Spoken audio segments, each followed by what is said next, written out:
नमस्ते बच्चों, जय हिंद, वंदे मातरम। मैं धनपाल देथिया और आपका एक बार फिर से स्वागत है मैजिक मैथ्स के छोटे सेशन में, जिसका नाम है 4D सीरीज। 4D यानी कि डेली डोज बाय धनपाल देथिया, और एक ऐसी सीरीज जिसमें एक इंपॉर्टेंट क्वेश्चन का डोज आपके लिए डेली लेके आता हूँ दोपहर के 12 बजे मैजिक मैथ्स ट्रिक्स के यूट्यूब चैनल पर। और एक ऐसे क्वेश्चन जो कि पहले भी प्रीवियस एग्जाम में पूछे गए हैं और इनके कॉन्सेप्ट पे बार बार क्वेश्चन रिपीट होते हैं, तो ऐसे क्वेश्चन मैं आपके लिए ढूंढ के लाता हूं इस 40 सीरीज में, जो कि दोपहर को 12 बजे मिल जाती है। अगर आपने सेशन को अभी तक सब्सक्राइब नहीं किया या फिर चैनल पर पहली बार विजिट कर रहे हो तो चैनल को सब्सक्राइब कर लीजिए, अगर आप किसी भी गवर्नमेंट एग्जाम की तैयारी कर रहे हैं तो, ताकि आप अगले एग्जाम अच्छे से निकाल पाए, अच्छे सारे कॉन्सेप्ट आपको क्लियर हो जाए हर क्वेश्चन। क्योंकि यहाँ पर हर टाइप के क्वेश्चन में आपके लिए दोपहर के 12 बजे एक इंपॉर्टेंट क्वेश्चन लेके आता हूँ इस छोटे से सेशन में, जो कि सिर्फ 5 मिनट का एक सेशन होता है। ठीक है, तो आज का जो सेशन है मैं लेके आया हूं आपके लिए क्वाड्रेटिक इक्वेशन का। ठीक है, क्वाड्रेटिक इक्वेशन यानी कि द्विघात समीकरण, जिसको हम हिंदी में बोलते हैं। तो इसके जब क्वेश्चन एग्जाम में आते हैं तो ये क्या होते हैं कि हम अगर स्कूल में सीखे उससे प्रोसेस से करते हैं तो थोड़ा सा लंबा हो जाता है, लेंथी हो जाता है, और उसकी वजह से हमारा टाइम ज्यादा वेस्ट हो जाता है। तो आज मैं आपको ऐसी ट्रिक बताऊंगा उससे कि हम कुछ जल्दी से जल्दी सोल्व कर पाएं और आंसर को फटाफट अपना टिक करके हम अगले क्वेश्चन पे मूव कर पाएं, ताकि हम अपना टाइम भी बचा पाएं और स्कोर भी बचा पाएं। ठीक है, तो देखो क्वाड्रेटिक इक्वेशन में एक्चुअली होता क्या है। क्वाड्रेटिक इक्वेशन एक आज की जो हमारी क्वाड्रेटिक इक्वेशन क्या है, देखो पहले क्वेश्चन पढ़ के बताता हूं मैं।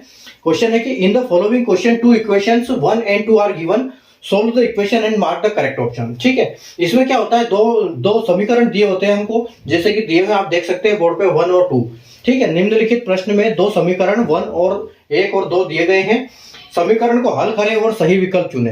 तो हमको कंपेयर करना होता है इनको कि दोनों कौन बड़ा है कौन छोटा है, इनमें रिलेशन बनाना पड़ता है, दिखाना पड़ता है। रिलेशन फाइंड करने के बाद हमको जो सही ऑप्शन है वो टिक करना होता है। तो ऑप्शन हमारे पास इसमें 6 होते हैं। एक होता है कि x बड़ा है y से, एक होता है x बड़ा या बराबर है y से, एक होता है x छोटा है y से, और x छोटा या बराबर है y से, और या फिर x और y दोनों बराबर है, या फिर कैन नॉट बी डिटरमाइंड, ये नो रिलेशन, यानी कि कोई संबंध नहीं बता पा रहे हैं हम, कुछ इसमें नहीं आ रहा है समझ में, कुछ रिलेशन नहीं बन रहा है। ठीक है, या फिर कोई इसको हम डिटरमाइन नहीं कर पाते। तो ये 6 ऑप्शन मिलते हैं हमको। अब देखो हम आते हैं इक्वेशन पे। ठीक है, इक्वेशन हमको दी हुई है, जो आज की इक्वेशन है x² plus 5x plus 6 is equal to 0। ठीक है, और दूसरी इक्वेशन क्या दी हुई है, y² plus 9y plus 14 is equal to 0। ठीक है, तो ये दो इक्वेशन है। अब हम इन दोनों इक्वेशन में हमको पता लगाना है कि इन दोनों कंपेयर करना है कि ये बड़ी छोटी कौन सी इसमें बड़ी, कौन सी छोटी या बराबर है। ठीक है, तो जब ऐसे क्वेश्चन आते हैं तो देखो ये हमारी इक्वेशन होती है ऐसे फॉर्म में। ठीक है, ax², मान लो यहाँ कोई नंबर होता, अगर नहीं होता है तो हम 1 मानते हैं, अगर कोई नंबर नहीं होता है तो 1, और अगर होता है तो उसकी बात अलग है। तो ये ax² होता है, और यहाँ पर कुछ भी होता है प्लस या माइनस जो भी होता है, उसके बाद एक होता है bx। ठीक है, ax² plus bx plus c is equal to 0। ये इक्वेशन इस टाइप की इक्वेशन होती है। तो इनको हम 5 स्टेप में कवर करते हैं। ठीक है, हम इनको 5 स्टेप में कवर करते हैं। पहली स्टेप में हम क्या करते हैं, a का c से मल्टीप्लाई करते हैं। a मतलब जो यहाँ पर जो संख्या दी गई है, यहाँ पर यदि 1 है, अभी हम 1 मानते हैं, तो पहले हमको a से मल्टीप्लाई करना पड़ेगा c का, यानी कि इसका मल्टीप्लाई करना पड़ेगा हमको इससे। उसके बाद जो संख्या आएगी उसका हम क्या करेंगे, उससे हम उस संख्या को उसके फैक्टर करेंगे, उससे हम ये मिडिल टर्म निकालेंगे। ठीक है, तो इस संख्या को इससे मल्टीप्लाई करने पे जो संख्या आएगी उसको हम फैक्टर करेंगे, उस फैक्टर के हिसाब से हम यहाँ पर हमको मिडिल टर्म मिलेगा। उसके बाद तीसरा स्टेप में क्या है, देखो दूसरा टर्म ये हमारा है कि मिडिल टर्म निकालना। ठीक है, दूसरे हम निकालेंगे मिडिल टर्म। ठीक है, और तीसरी हमारी क्या है, इसको हटा देता हूं। जो तीसरा हमारा ये है, तीसरा स्टेप क्या रहेगा, उसके बाद जब हम निकाल लेते हैं मिडिल टर्म तो उसका क्या करते हैं, हम साइन चेंज करते हैं। अगर प्लस में है तो माइनस करते हैं, और माइनस है तो प्लस में करते हैं। तो यहाँ क्या करते हैं, हम साइन चेंज। ठीक है, यहाँ पर हम तीसरे स्टेप में साइन चेंज करते हैं। और फोर्थ स्टेप में क्या करते हैं, हम करते हैं फोर्थ स्टेप में डिवाइड। ठीक है, डिवाइड किससे करेंगे, हम डिवाइड बाय a। ठीक है, यहाँ पर जो संख्या होगी उसी संख्या से जो आएगा वो हमारा जो यहाँ पर मिडिल टर्म निकलेंगे उनको डिवाइड करेंगे। और फिर 5वें स्टेप में क्या करेंगे, हम दोनों को कंपेयर करेंगे। ठीक है, ये स्टेप हम दोनों में करेंगे। ये मैंने लंबा मेथड अभी आपको इसलिए बता रहा हूं कि हम इसको स्टेप क्या क्या होते हैं इसको कवर करने के लिए। ठीक है, तो ये हम करेंगे 5 स्टेप में इसको कवर। तो देखो यहां पर हम करेंगे पहले x square plus 5x plus 6x। तो यहां पर अगर एक है, जैसे मैं यहां लिख देता हूं आपके लिए, x square plus 5x plus 6 is equal to 0। ठीक है, तो यहां पर देखो कुछ नहीं है तो हम यहां पर एक मानेंगे और एक का मल्टीप्लाई करेंगे हम 6 से, तो यहां हमको मिलेगा 6। अब 6 का हम फैक्टर करेंगे, तो 6 के ऐसे कौन से फैक्टर है मल्टीप्लीकेशन में जो कि अगर हम प्लस माइनस करते हैं तो हमको 5 मिलता है। तो आप कहोगे कि सर 2 इंटू 3, ठीक है, 2 इंटू 3 ऐसा फैक्टर है जिससे हमको ये मिलेगा, यहां पर क्या मिलेगा, 5 मिलेगा। कैसे मिलेगा 5? अगर हमको 2 इंटू 3 करते हैं तो 6 मिलता है, तो हमको प्लस 5 कैसे मिलेगा, प्लस 5 मिलेगा हमको प्लस 3 और उसके साथ प्लस 2 करने पे। ठीक है, प्लस 3 और प्लस 2 को जब हम ऐड करेंगे तो हमको मिलेगा ये टर्म। तो यहां पर हमको मिल गया कि जो इस इक्वेशन की जो मिडिल टर्म है वो क्या है, प्लस 3 प्लस 2 है। अब हमारा तीसरा नंबर होता है स्टेप साइन चेंज करने का।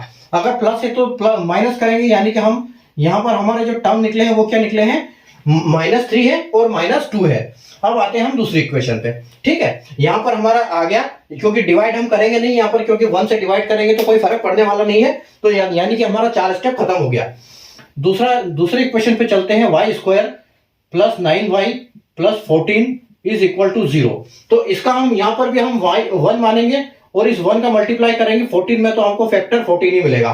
ठीक है, अब 14 का क्या फैक्टर, ऐसा फैक्टर करेंगे हम ताकि हमको 9 मिले वहां पर, यहां पर मल्टीप्लीकेशन और यहां पर एडिशन या सब्सट्रैक्शन हो ताकि उससे 9 प्लस मिले हमको। ठीक है, तो प्लस 9 मिला रहा है हमको, तो हम क्या करेंगे यहां पर 7 इंटू 2 करेंगे, तो 7 दूनी 14 होता है, तो इसका फैक्टर क्या होता है 7 इंटू 7 और 2। अब 7 और 2 हमको कैसे मिलेगा, ये हम करेंगे 7 प्लस 7 और plus 7 plus 2 plus 2 plus 7 plus 2, यानी कि क्या हो जाएगा 9। तो यहां पर भी हमको टर्म क्या मिला है, प्लस में मिला है, तो हम इसको साइन चेंज करेंगे जैसे तीसरे स्टेप में मैंने बताया।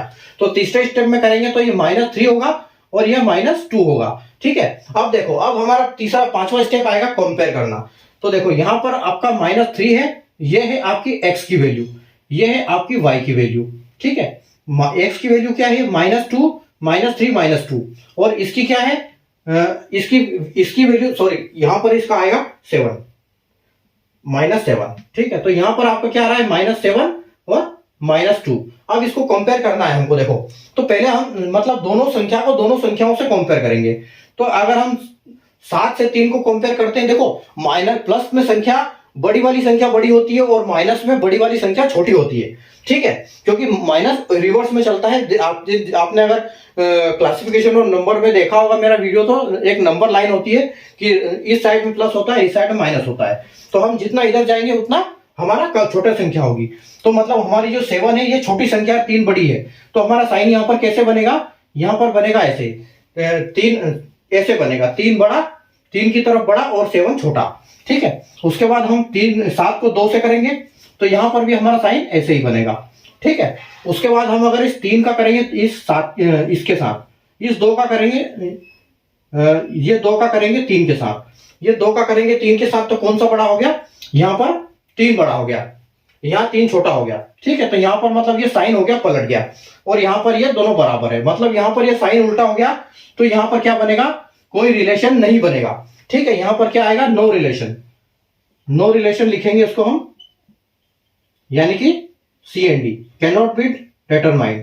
ठीक है, तो हमारा आंसर ये बनेगा, और इसमें हमारा ऑप्शन कौन सा है, हमारा ऑप्शन F आएगा इसमें। ठीक है, हमारा आंसर क्या आएगा, ऑप्शन F। ठीक है, तो अगर आपको कॉन्सेप्ट समझ में आया तो सेशन को लाइक कर दीजिए, शेयर कर दीजिए और चैनल को सब्सक्राइब कर लीजिए। और आगे जब आप प्रैक्टिस करोगे इन क्वेश्चंस की तो आपसे बहुत जल्दी आसान से बनेंगे। ये बस स्टेप फॉलो करना है आपको, तो आपके लिए क्वाड्रेटिक क्वेश्चन बहुत आसान हो जाएगा।